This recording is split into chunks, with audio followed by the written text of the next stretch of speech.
एक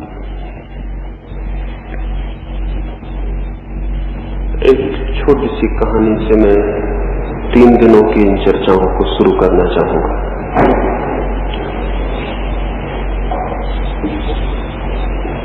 एक व्यक्ति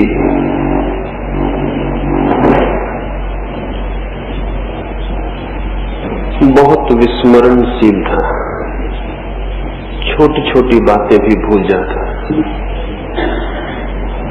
बड़ी कठिनाई थी उसके जीवन में, कुछ भी स्मरण रखना उसे कठिन था। रात वो सोने को जाता तो अपने कपड़े उतारने में भी उसे कठिनाई होती, क्योंकि सुबह टोपी उसने कहाँ पहन रखी थी और चश्मा कहाँ लगा रखा था और कोट किस भांति पहन रखा था, तो वो भी सुबह तक भूल जाता। तो करीब करीब कपड़े पहनकर ही सो जाता था, ताकि सुबह फिर से स्मृति को कष्ट देने की जरूरत न पड़े। पास में ही एक चर्च था और चर्च के पुरोहित ने जब उसके विस्मरण की ये बात सुनी तो बहुत हैरान हुआ। और एक रविवार की सुबह जब वो आदमी चर्च आया था तो उसे कहा, एक किताब पर लिख रखो कौन सा कपड़ा कहाँ पहन रखा था, किस भांति पहन रखा था, ताकि तुम रात में कपड़े उतार सको और सुबह उस किताब के आधार पर उन्हें वापस पहन सको। उस रात उसने कपड़े उतार दिए और किसी किताब पर सब लिख लिया। सुबह उठा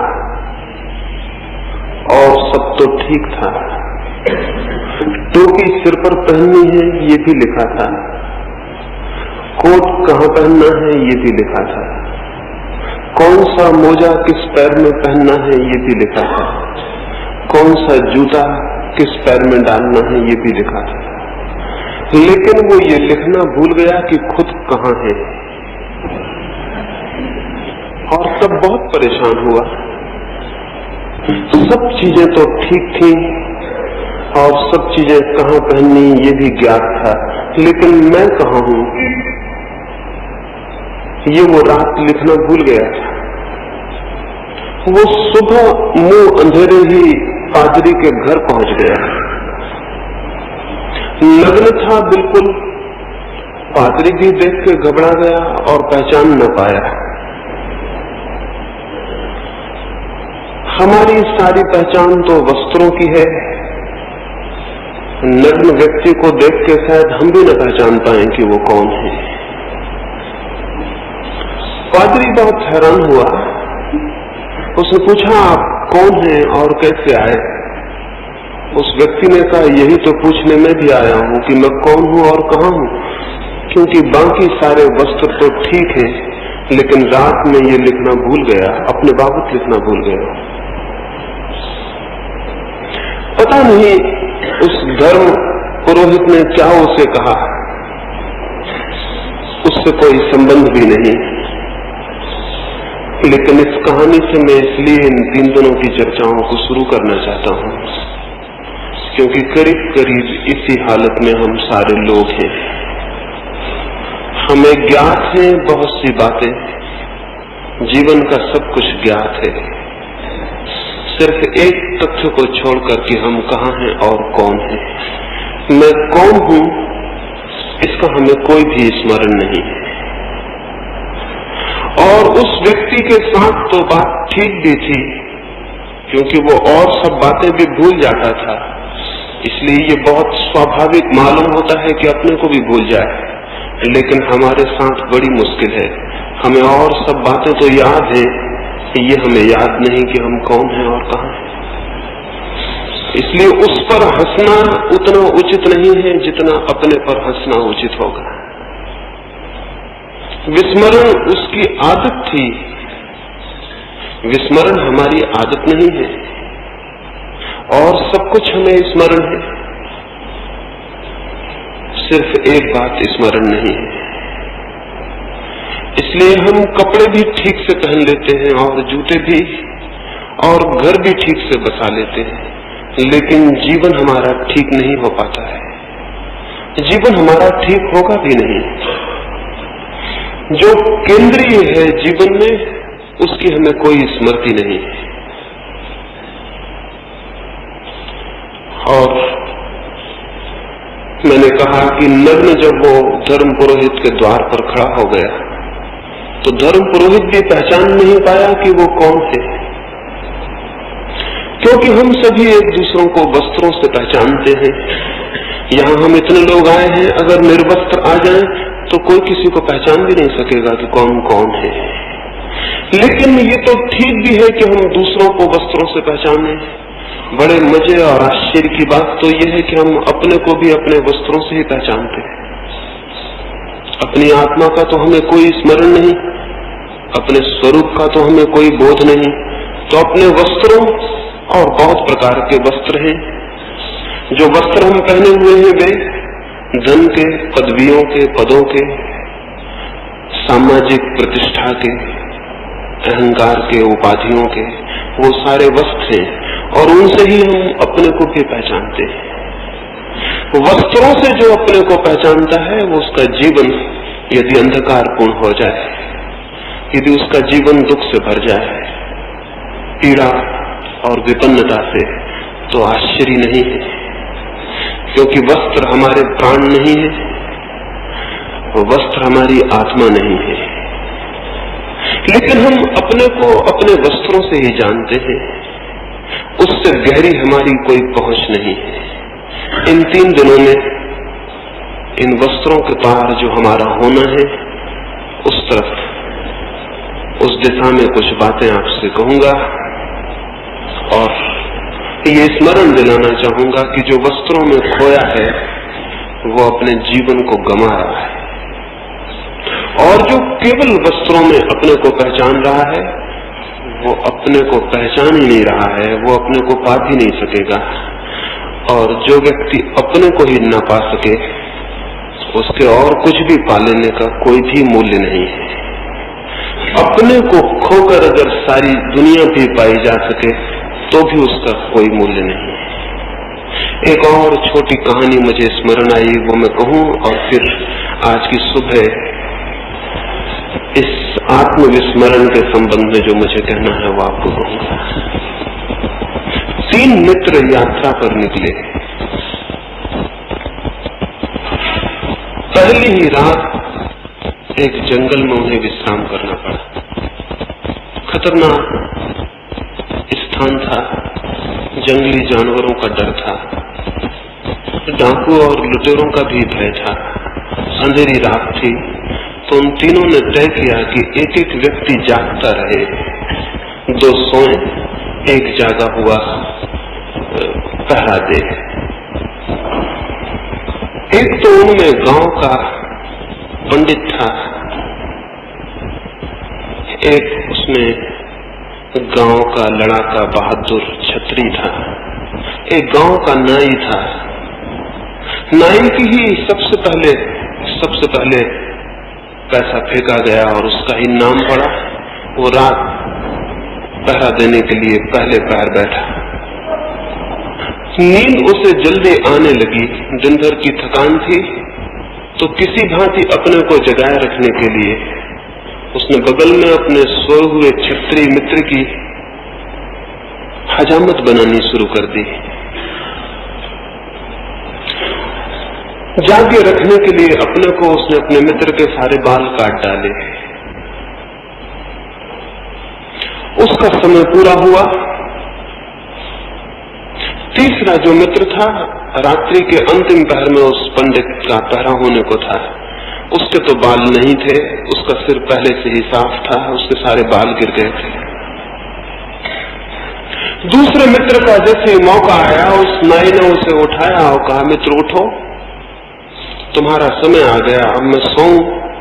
उस छत्री ने अपने सिर पर हाथ फेरा, देखा बाल बिल्कुल भी नहीं है। तो उसने कहा कि मालूम होता है तुमने मेरी जगह भूल से पंडित जी को उठा दिया है। उसने अपने सिर पर हाथ फेरा और कहा कि मालूम होता है तुमने भूल से मेरी जगह पंडित जी को उठा दिया है, और वो वापस सो गया। हम अपने को इसी भांति पहचानते हैं।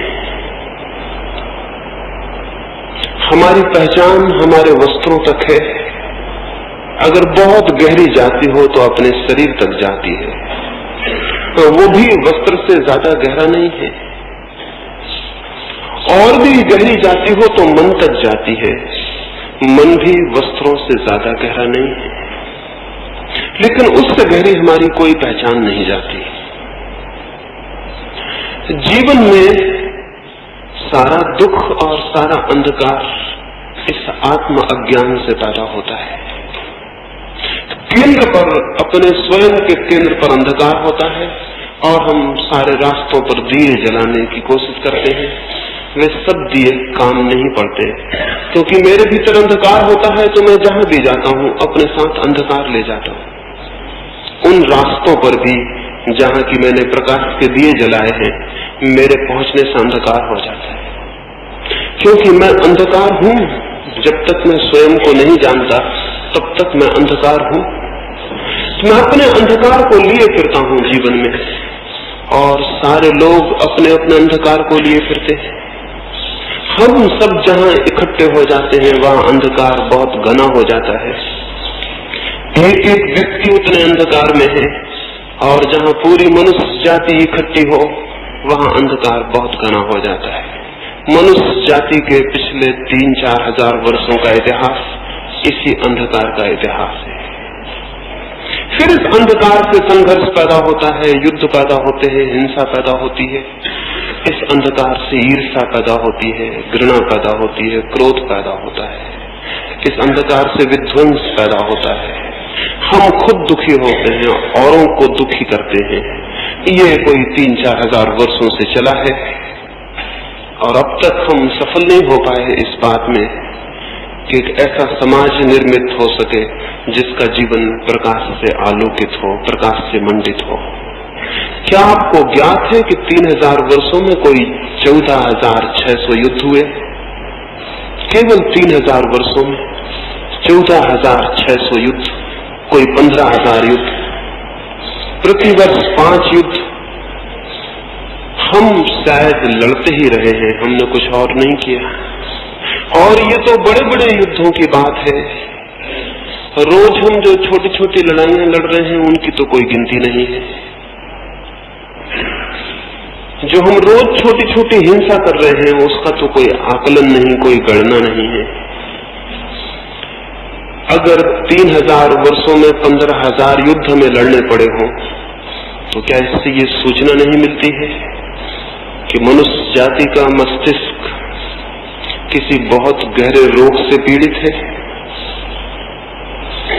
कोई इन 3000 वर्षों में मुश्किल से थोड़े से वर्ष हैं जब युद्ध न हुआ हो, और उन वर्षों को भी हम शांति का समय नहीं कह सकते, क्योंकि उन क्षणों में हमने नए युद्धों की तैयारियां की हैं। या तो हम लड़ते रहे हैं या हम लड़ने की तैयारियां करते रहे हैं।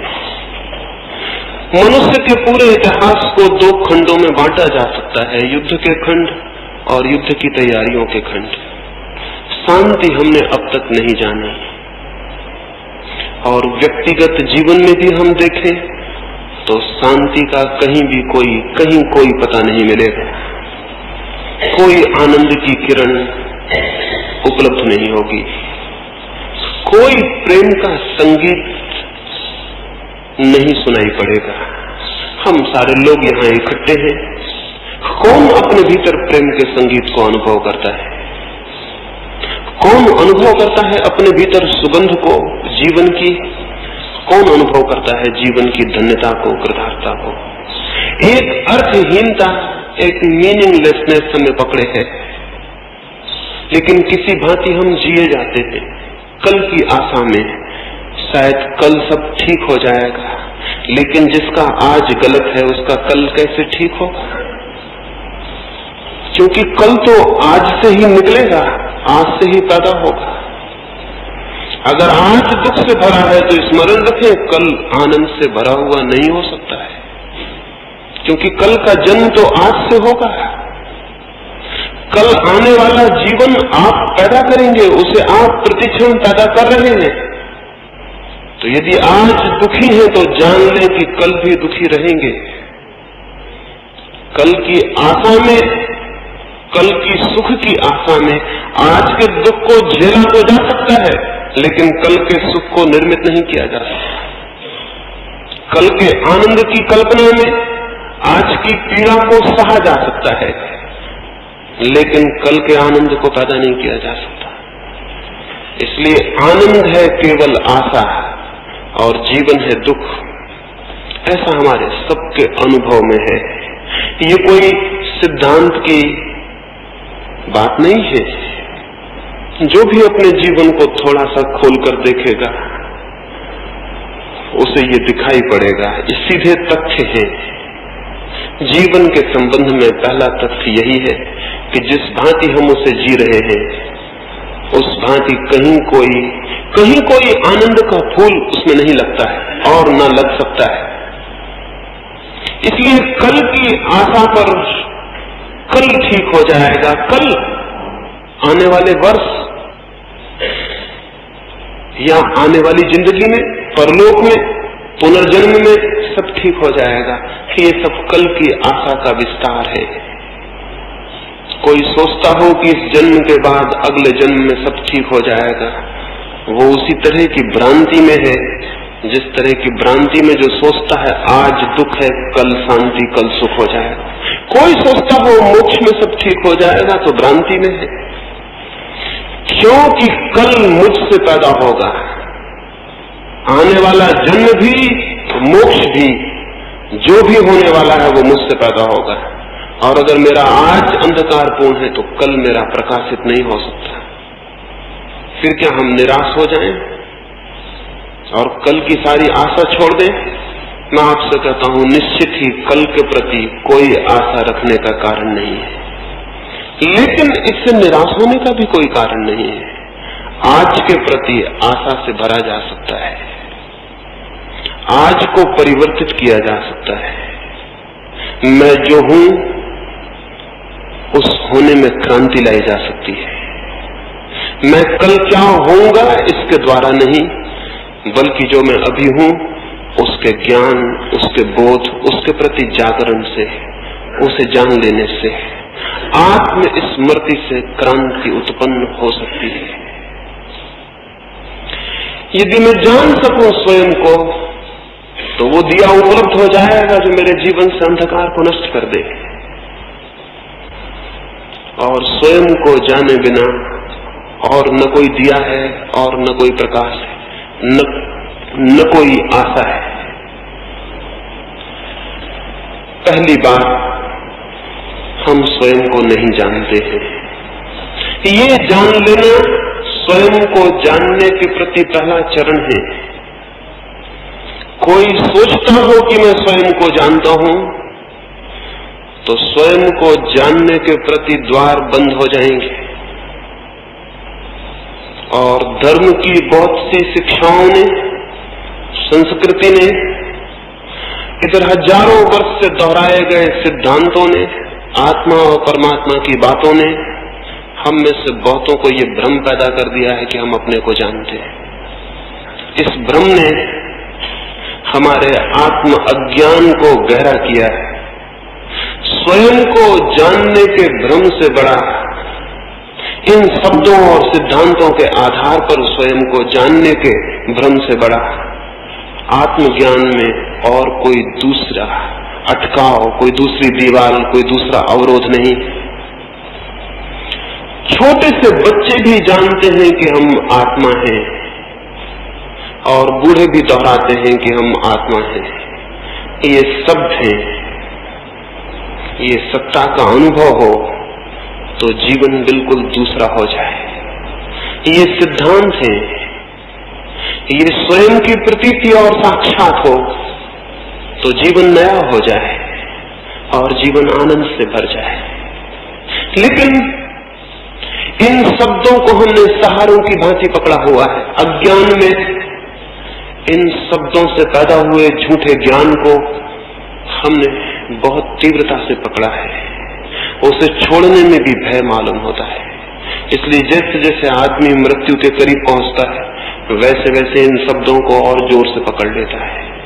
वैसे वैसे गीता, कुरान और बाइबल उसके मस्तिष्क पर और जोर से बैठते जाते हैं। वैसे वैसे वो मंदिरों के द्वार खटखटाने लगता है और साधु सन्यासियों के सत्संग में बैठने लगता है, ताकि इन शब्दों को जोर से पकड़ ले, ताकि आती हुई मौत के विरोध में कोई सुरक्षा का उपाय बना ले। इसलिए जितने लोग मृत्यु से भयभीत होते हैं वे सभी आत्मा की अमरता में विश्वास कर लेते हैं। उनका ये विश्वास उनका ज्ञान नहीं है। कोई विश्वास कभी ज्ञान नहीं होता, सब विश्वास अज्ञान होते हैं। जीवन के प्रति जो भी हम माने हुए बैठे हैं वो सब हमारा अज्ञान है, और उस मानने के कारण ज्ञान तक जाने का सारा द्वार बंद है। स्वयं की स्मृति में, स्वयं के संबंध में प्रचलित सिद्धांत सबसे बड़ी बाधाएं हैं। सिद्धांत तो क्या बाधा है, हम उन पर विश्वास कर लेते हैं, ये बाधा है, हमारे विश्वास बाधा है। और जो व्यक्ति जितने ज्यादा विश्वासों से ग्रसित हो जाता है उसके जीवन में विवेक के अवतरण का, विवेक के आगमन का, विवेक के उठने और जगने की संभावना का उतना ही उसी मात्रा में ह्रास हो जाता है। असंभव हो जाती है ये बात कि हम स्वयं को जान सकें, क्योंकि स्वयं को जानने के सिद्धांत हमें ये भ्रम पैदा कर देते हैं कि हम जानते हैं, और ये भ्रम बहुत तलों पर है। एक सन्यासी एक राजा के घर मेहमान था। उस राजा ने सुबह ही आके उस सन्यासी को पूछा, मैं सुनता हूं कि आप परमात्मा की बातें करते हैं, क्या मुझे परमात्मा से मिला दे सकेंगे? तो ये बात उस राजा ने अपने जीवन में और भी न मालूम कितने सन्यासियों से पूछी थी। इस सन्यासी से भी पूछी, और जो अपेक्षा थी, जो और सन्यासियों ने बातें कही थी, सोचा वही बातें ये सन्यासी भी कहेगा। करीब करीब सन्यासी एक ही जैसी बातें दोहराते हैं। सोचा ये भी वही कहेगा, कुछ उपनिषद, कुछ वेदों की, कुछ ग्रंथों की कुछ उदाहरण देगा, कुछ गीता की, कुछ ज्ञान की बातें समझाएगा। लेकिन उस सन्यासी ने क्या पूछा? उस सन्यासी ने कहा, आप ईश्वर से मिलना चाहते हैं तो थोड़ी देर रुक सकते हैं या बिल्कुल अभी मिलने की इच्छा है? वो राजा थोड़ा हैरान हुआ, कोई भी हैरान होता है। ये ख्याल न था कि बात इस भांति पूछी जाएगी।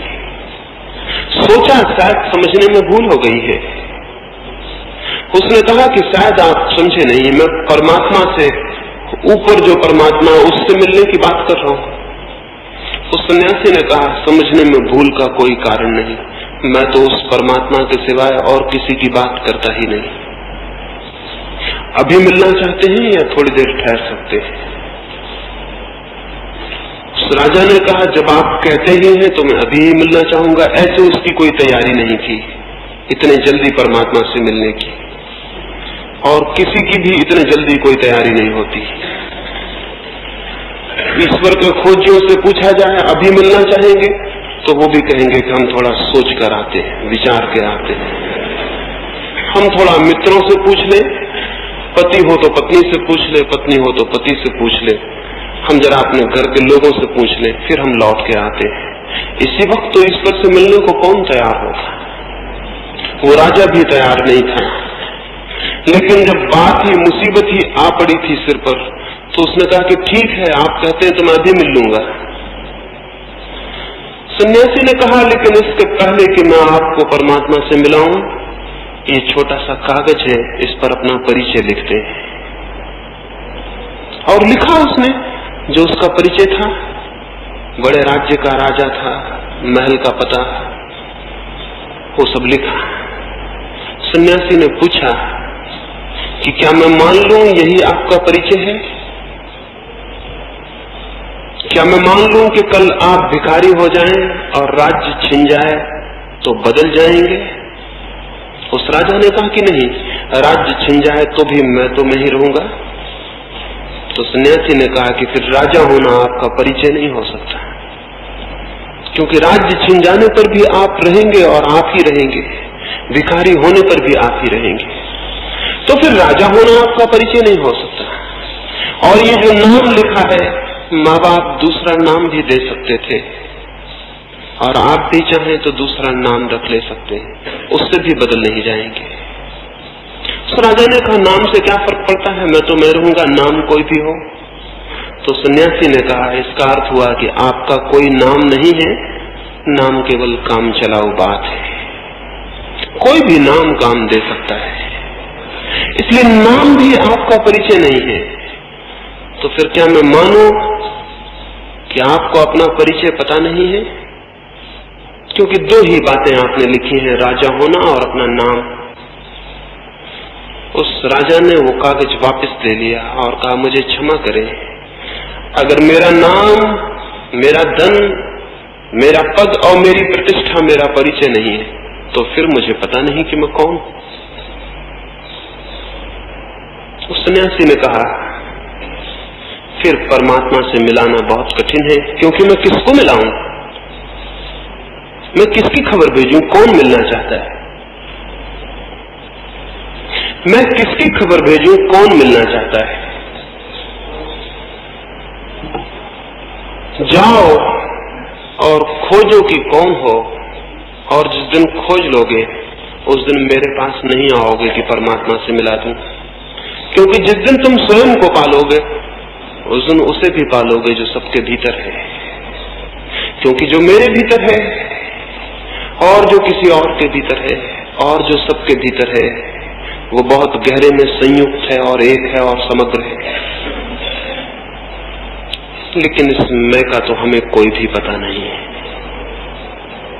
तो या तो हम अपने नाम को, अपने घर को, अपने परिवार को समझते हैं कि ये मेरा होना है, अगर किसी भांति इससे हमारा छुटकारा हो जाए और हम ये जान सकें कि मेरा नाम, मेरा घर, मेरा वंश, मेरा राष्ट्र, मेरी जाति, मेरा धर्म, ये मेरा होना नहीं है, अगर किसी भांति ये बोध भी आ जाए तो फिर हम तोतों की भांति उन शब्दों को दोहराने लगते हैं जो ग्रंथों में लिखे हैं और शास्त्रों में कहे। तब हम दोहराने लगते हैं कि मैं आत्मा हूं, मैं परमात्मा हूं, अहम ब्रह्मास्मि, और न मालूम क्या क्या हम दोहराने लगते हैं। मैं आपसे कहूं कि जिस भांति नाम आपको सिखाया गया है उसी भांति ये बातें भी आपको सिखाई गई हैं, इनमें भेद नहीं है। जिस भांति ये कहा गया है कि आपका ये नाम है और आपने पकड़ लिया है, उसी भांति ये भी कहा गया है कि आपके भीतर परमात्मा है और आपने ये भी पकड़ लिया है। इन दोनों बातों में कोई फर्क नहीं है। जब तक हम बाहर से आए हुए शब्दों को पकड़ते हैं तब तक हम स्वयं से परिचित नहीं हो सकेंगे। वे शब्द चाहे पिता ने दिए हों, चाहे समाज ने, चाहे ऋषियों ने, मुनियों ने, साधुओं ने, संतों ने, किन्हीं ने भी वे शब्द दिए हों, जब तक बाहर से आए हुए परिचय को हम पकड़ेंगे तब तक उस परिचय का जन्म नहीं हो सकेगा जो हमारा परिचय है। तब तक हम उसे नहीं जान सकेंगे, तब तक उसे जानने का कोई मार्ग नहीं है। तो या तो हम जिसे सांसारिक कहते हैं उस तरह के परिचय को पकड़ लेते हैं, या जिसे आध्यात्मिक कहते हैं उस तरह के परिचय को पकड़ लेते हैं, लेकिन दोनों परिचय पकड़े गए होते हैं, दोनों परिचय बाहर से मिलते हैं। जो परिचय बाहर से मिलता है वो आत्म परिचय नहीं है। इसलिए ये बात जितनी झूठी है कि मेरा नाम मैं हूं, उतनी ही ये बात भी झूठी होगी अगर मैं बाहर से सीखूं कि मैं आत्मा हूं, मैं परमात्मा हूं, मैं अविनाशी हूं, मैं कुछ हूं, मैं कुछ हूं। ये सारी बातें मैं बाहर से सीखूं, ये बातें भी उतनी ही झूठी होंगी। पहली बात झूठी है ये तो हमें समझ में आ जाती है, क्योंकि ये बात हजारों वर्ष से दोहराई गई है। लेकिन दूसरी बात भी झूठी है, इसे समझने में थोड़ी कठिनाई होती है, क्योंकि तब हम एक अतल अंधकार में छूट जाते हैं और अज्ञान में छूट जाते हैं। क्योंकि सांसारिक परिचय भी हमारा परिचय नहीं है और तथाकथित आध्यात्मिक परिचय भी हमारा परिचय नहीं है, तो फिर हमारा परिचय क्या है? तब हम एक अज्ञान में और अंधकार में छूट जाते हैं। और अज्ञान से भय मालूम होता है, अज्ञान से डर मालूम होता है। मैं अपने को नहीं जानता हूं, इस बात के बोध से भयभीत होता है चित्त। इसलिए हम कोई न कोई परिचय तो मान लेना चाहते हैं। गृहस्थ का एक परिचय है और सन्यासी का एक परिचय है। ये दोनों परिचय झूठे हैं। इनमें से किसी एक को हम पकड़ के तृप्ति कर लेना चाहते हैं, तो गृहस्थी से कोई छूटता है तो सन्यासी हो जाता है और सन्यास में पकड़ जाता है। और एक तरह के वस्त्रों से छूटता है तो दूसरे तरह के वस्त्रों को स्वीकार कर लेता है। और एक तरह के नाम से छूटता है तो दूसरा नाम ग्रहण कर लेता है। सन्यासी का नाम बदल देते हैं हम, दूसरा नाम दे देते हैं उसे, कपड़े बदल देते हैं, दूसरे वस्त्र दे देते हैं उसे, उसका ढंग बदल देते हैं, दूसरा ढंग दे देते हैं उसे। लेकिन उस रिक्त स्थान में छूटने को कोई राजी नहीं है जहां हमारा कोई परिचय नहीं है, न सांसारिक और न आध्यात्मिक। उस खाली जगह में खड़े होने को कोई राजी नहीं। जो उस खाली जगह में खड़े होने को राजी हो जाता है वही केवल स्वयं को जान पाता है। जो अपने सब परिचय छोड़ देता है और अपरिचय में खड़ा हो जाता है, जो अपने संबंध में सारे ज्ञान छोड़ देता है और अज्ञान में खड़ा हो जाता है, उसी अज्ञान में, उसी न जानने में, उसी नॉट नोइंग में, उस न जानने में, जब मुझे कुछ भी पता नहीं अपने बाबत और जो भी पता है उसे मैं छोड़ देता हूं, उसी स्थिति में, उसी क्रांति के क्षण में वो परिवर्तन घटित होता है जहां स्वयं के बोध का जन्म होता है। जब तक मैं किसी भी परिचय को पकड़ता हूं तब तक उस बोध के पैदा होने की भूमिका खड़ी नहीं होती। जब तक मैं कोई भी सहारा पकड़ता हूं तब तक उसके जगने का कोई कारण पैदा नहीं होता जो मेरे भीतर सोया है। जब मैं सब सहारा छोड़ देता हूं, एक छोटी सी घटना मुझे स्मरण आती, बिल्कुल काल्पनिक होगी। मैंने सुना है कि कृष्ण एक दिन भोजन करते थे और बीच भोजन में उठे और द्वार की तरफ भागे।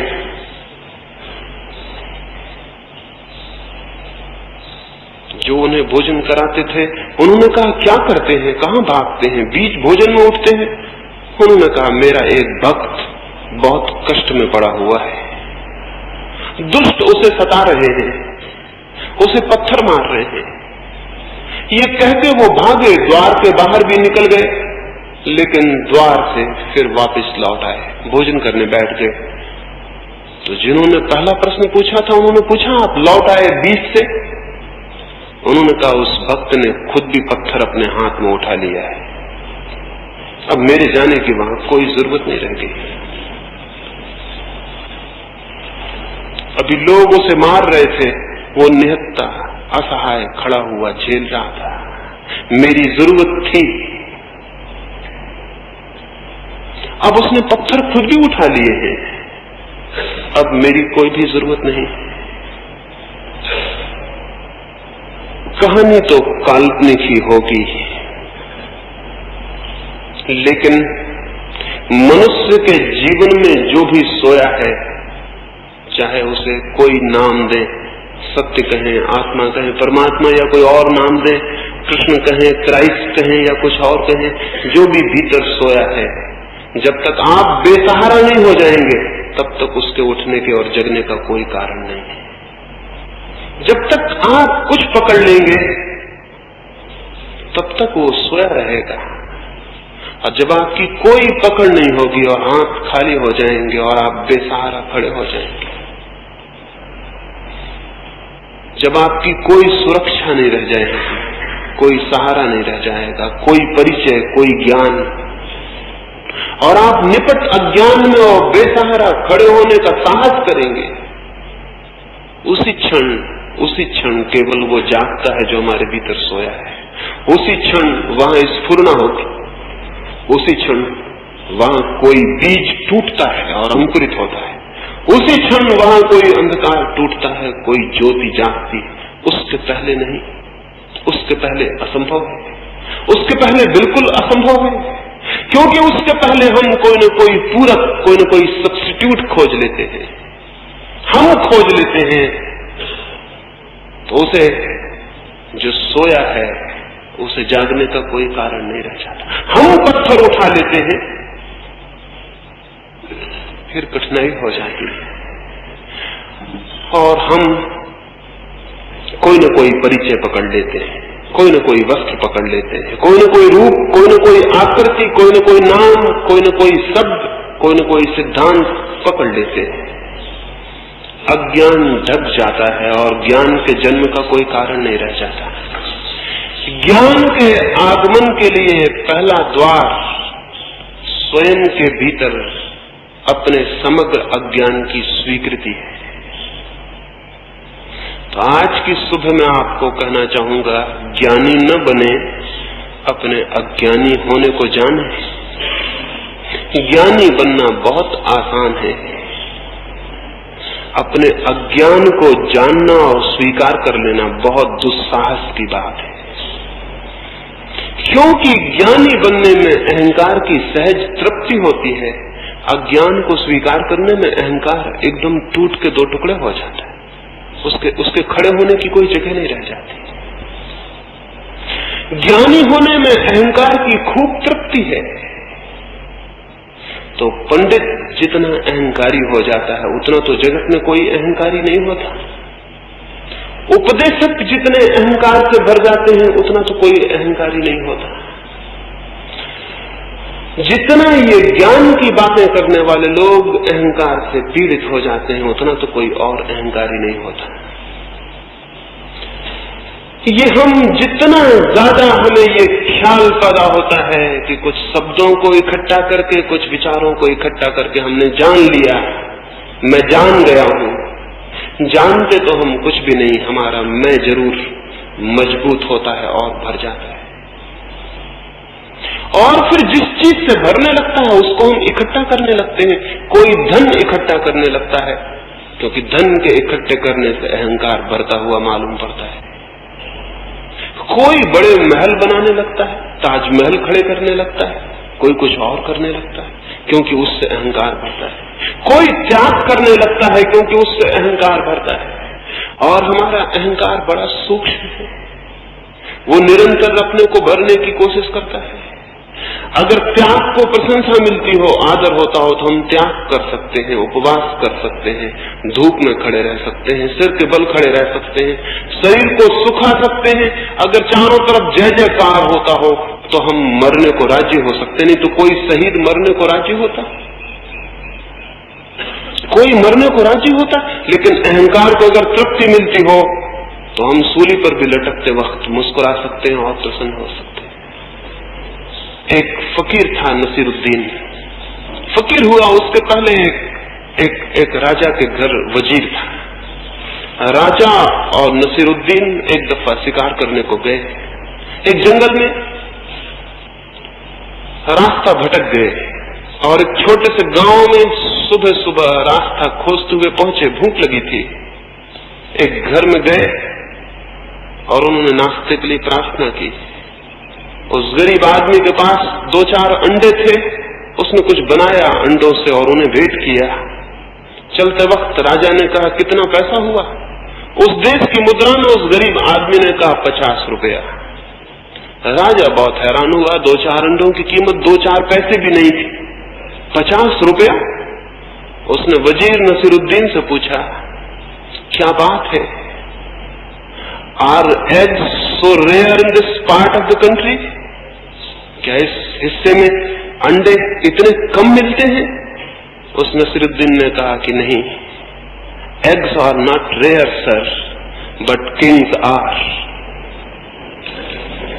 अंडे नहीं, अंडे तो बहुत मिलते हैं, अंडे कम नहीं मिलते, लेकिन इस हिस्से में राजा बहुत मुश्किल से मिलते हैं।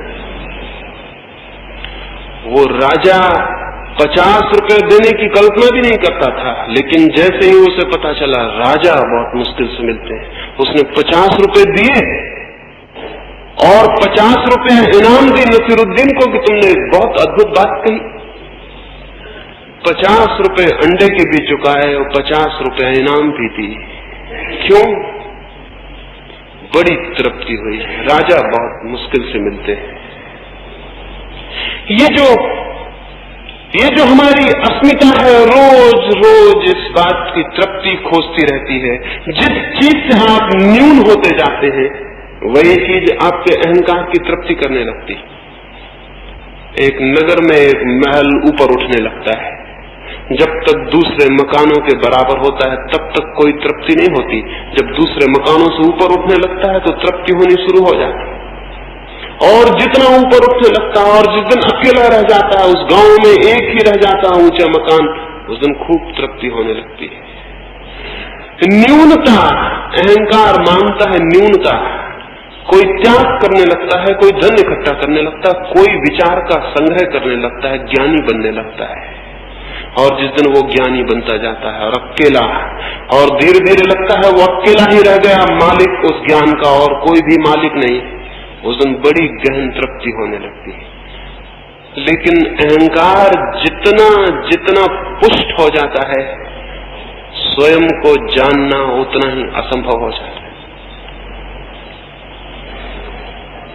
जितनी अस्मिता गहरी हो जाती है, ये जो ईगो है, ये जो मैं हूं, ये जितना सख्त और ठोस हो जाता है उतना ही उसे जानना मुश्किल हो जाता है। जो मैं हूं, जो मेरा वास्तविक होना। क्यों? क्योंकि अस्मिता मेरे द्वारा निर्मित है, अहंकार मेरा निर्माण है, और मैं मेरा निर्माण नहीं हूं। मेरा होना, मेरी आत्मा, मेरी वास्तविकता मेरा निर्माण नहीं है। अस्मिता, अहंकार मेरा निर्माण है, मेरा क्रिएशन है। एक ने बड़े मकान को बना के अपने अहंकार को निर्मित किया है, एक ने धन इकट्ठा करके, एक ने राष्ट्रपति तक की यात्रा पूरी करके अपने अहंकार को इकट्ठित किया है, एक ने ज्ञान को इकट्ठा करके अपने अहंकार को इकट्ठा किया। ये हमारा निर्माण है, ये हमने बनाया, और मैं मेरा निर्माण नहीं हूं।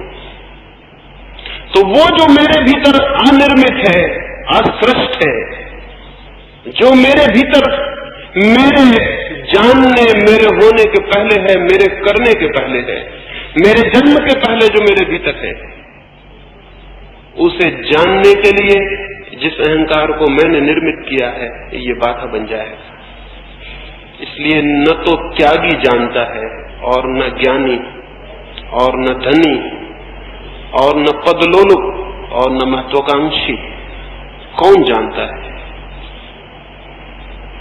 जानने के द्वार पर पहली तो बात यही है कि वो जान पाता है जो सब भांति नहीं जानता हूं, इसकी स्वीकृति को उपलब्ध होता है। इस स्वीकृति को जानते ही, पहचानते ही कि मैं नहीं जानता हूं, और कोई पकड़ने का ख्याल नहीं रह जाता। मैं खाली हाथ खड़ा रह जाता हूं, खाली हाथ खड़ा रह जाता हूं, खाली मन। मैं आपसे पूछूं आपका नाम क्या है, आप बहुत जल्दी उत्तर दे देते हैं कि मेरा नाम राम है, विष्णु है, या कुछ और है। क्यों?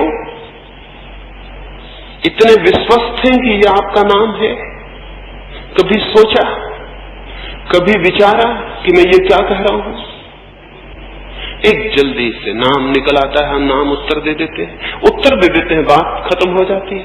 कभी थोड़ी देर ठहर जाएं और सोचें, मेरा नाम है कुछ, तो शायद भीतर एक सन्नाटा हो जाए, एक साइलेंस हो जाए, एक मौन हो जाए। कोई नाम खोजे से न मिले तो एक मौन पैदा हो जाए।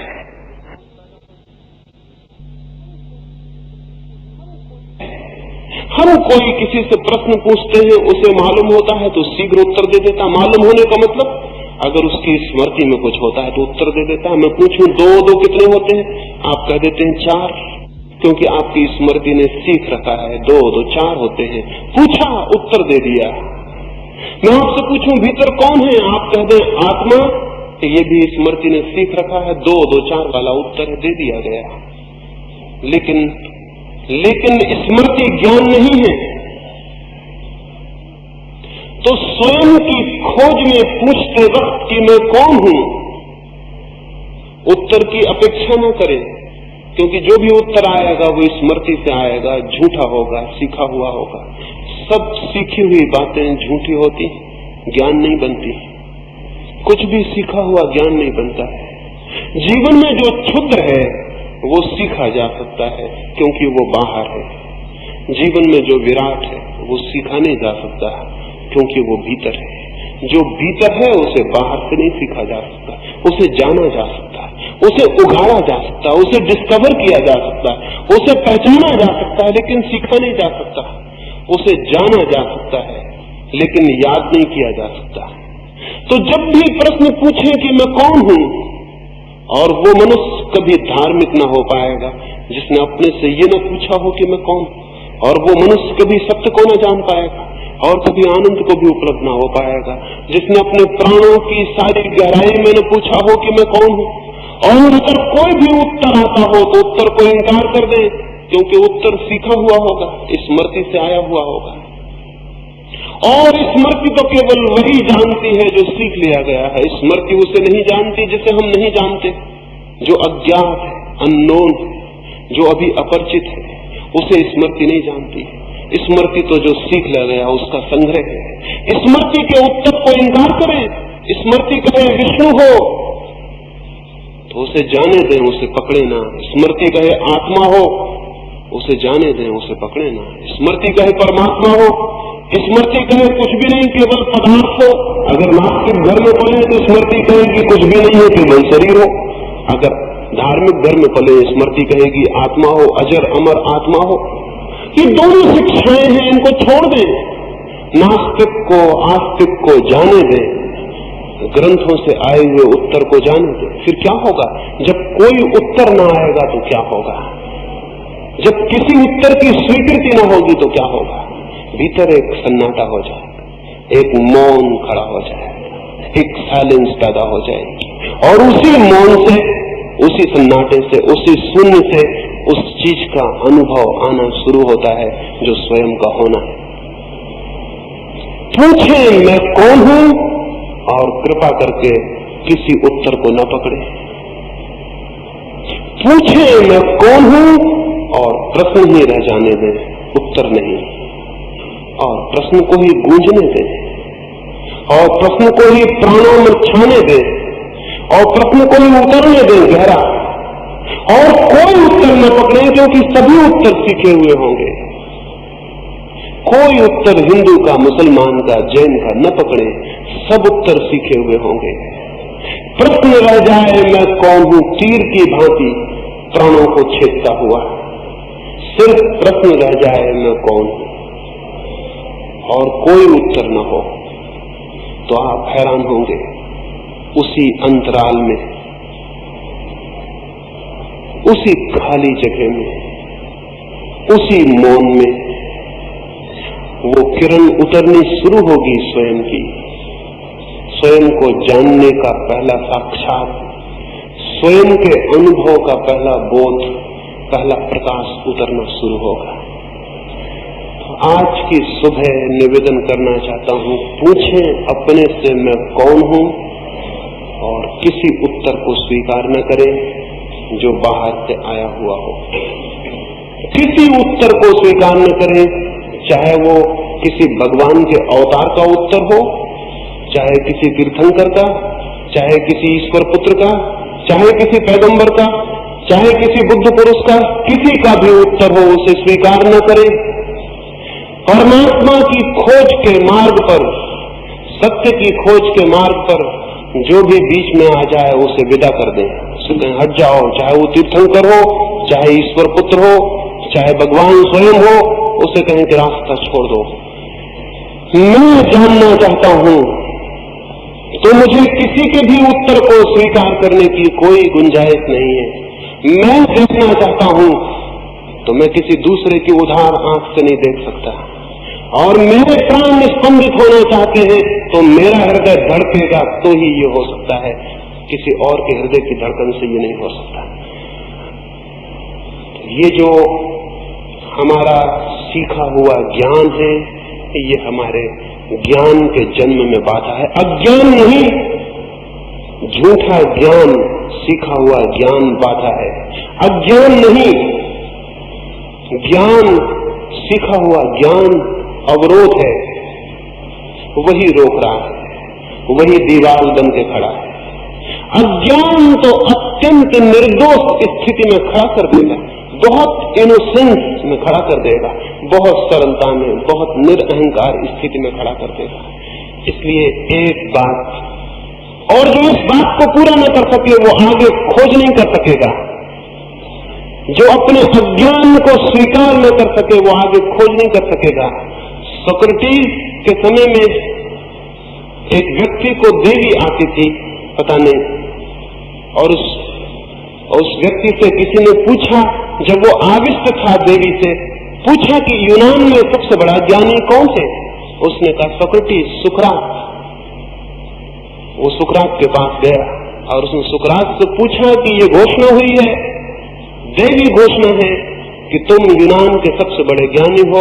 उसने कहा जाओ और देवी को कहना कि कुछ भूल हो गई है, क्योंकि मैं तो जैसे जैसे खोजता हूँ पाता हूँ, मुझसे बड़ा और कोई अज्ञानी नहीं। जाओ कहना कोई भूल हो गई है, क्योंकि मैं तो जैसे खोजता हूँ पाता हूँ कि मुझसे बड़ा अज्ञानी कोई भी नहीं।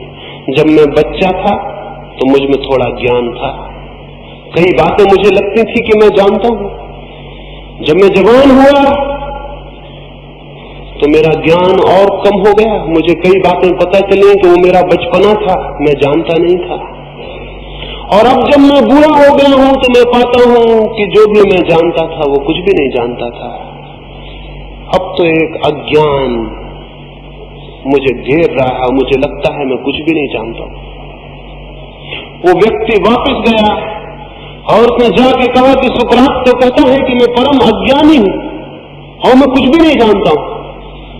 वो व्यक्ति जो आविष्ट था वो हंसा और उसने कहा जाओ जाओ और उससे कहो इसीलिए उसे कहा कि वो महाज्ञानी है।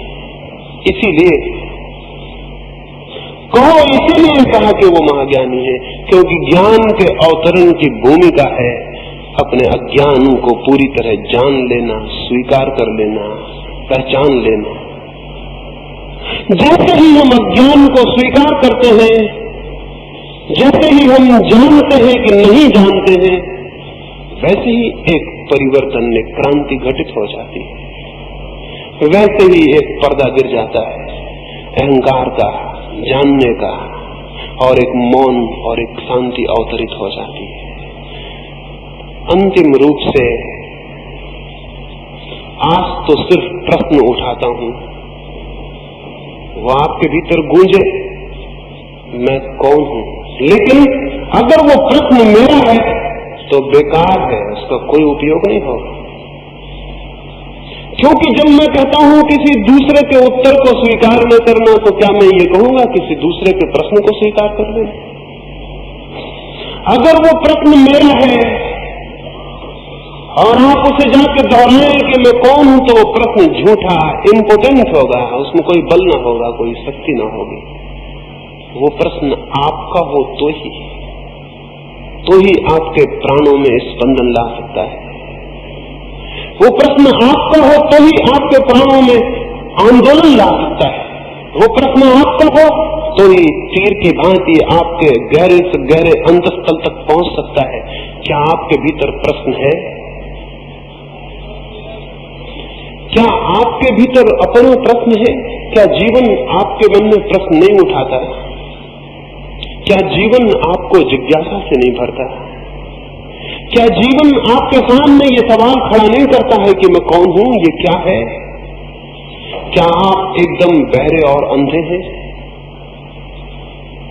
क्या आपके हृदय में कोई जिज्ञासा ही पैदा नहीं होती?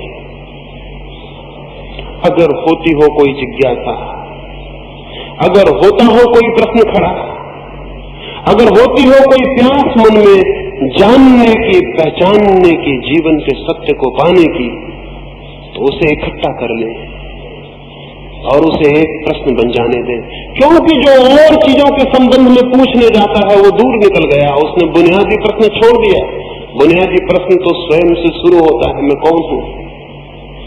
और अगर भाग्य से सौभाग्य से आपका प्रश्न खड़ा हो जाए और दूसरों के उत्तर आप विदा कर सके, तो कोई बाधा नहीं है स्वयं को जान लेने में, कोई बाधा नहीं है, कोई बाधा नहीं है, कोई दीवार नहीं है।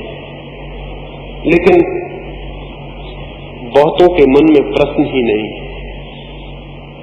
बहुतों के मन में जिज्ञासा नहीं है। क्यों?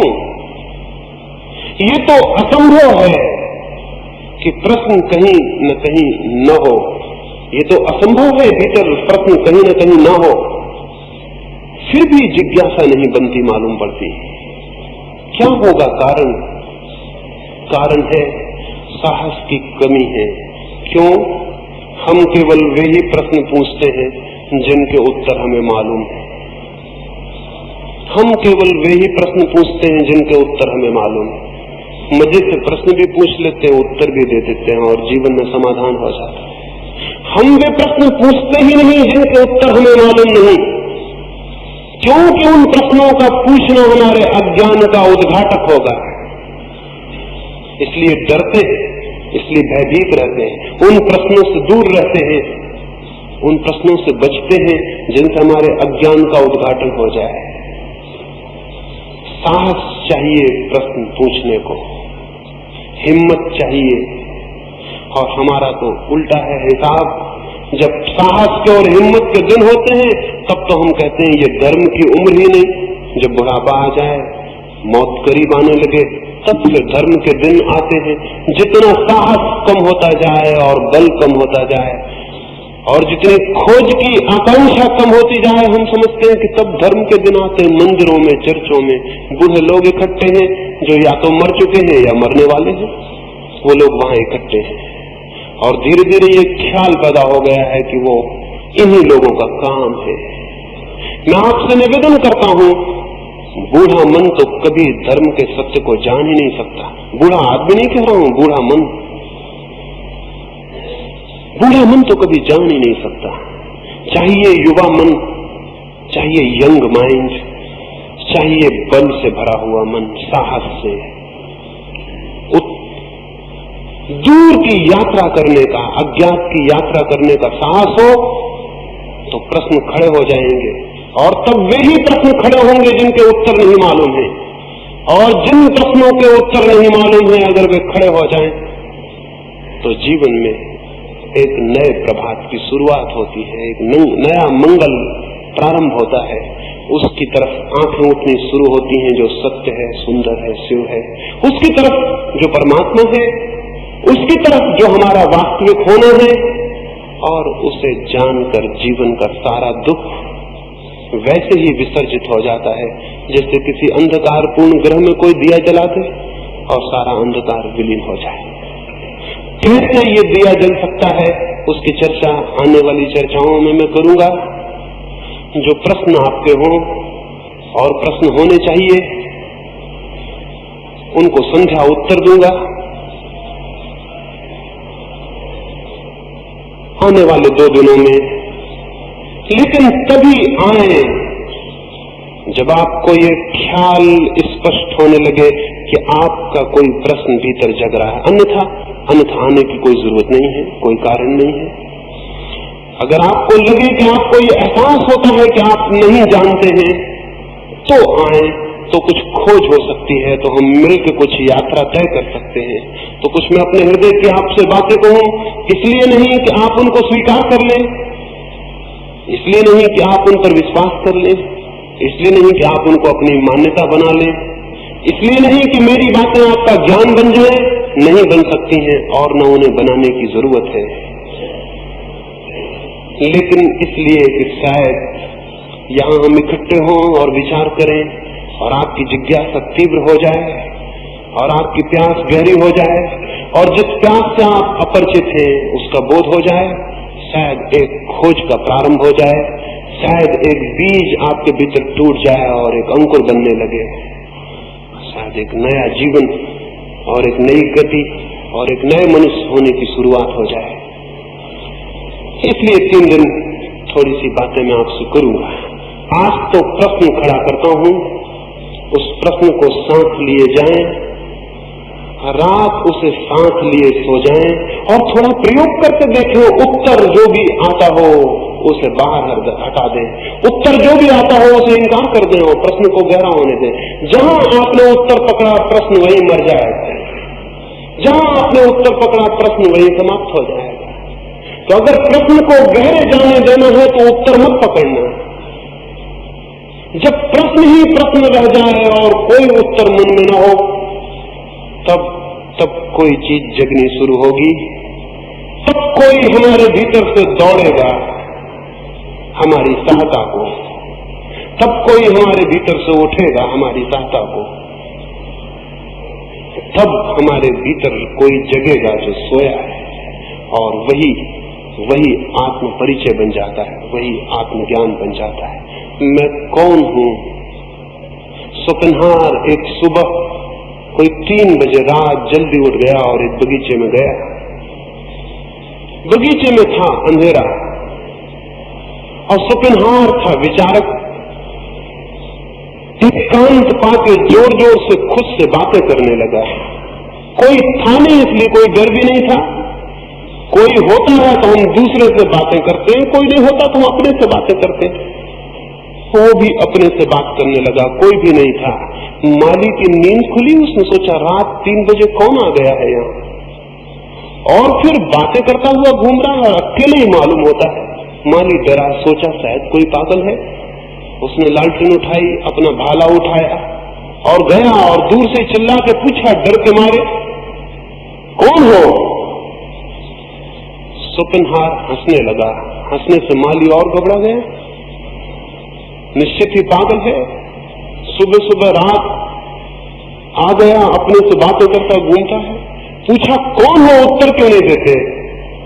शोपेनहावर ने कहा मेरे मित्र, काश उत्तर दे सकता। इधर 30 वर्षों से अपने से यही पूछ रहा हूं, कौन हूं? खुद को ही पता नहीं चलता, तुम्हें क्या उत्तर दूं? लेकिन मैं आपसे कहूं, शोपेनहावर को इसीलिए पता नहीं चला कि वो पूछता तो था कि मैं कौन हूं, लेकिन बहुत से उत्तर खोजता था उपनिषद में, यहाँ वहां, कांट में, ईगल में, और न मालूम कहां कहां उत्तर खोजता था। इसलिए 30 साल खराब गए और पता नहीं शोपेनहावर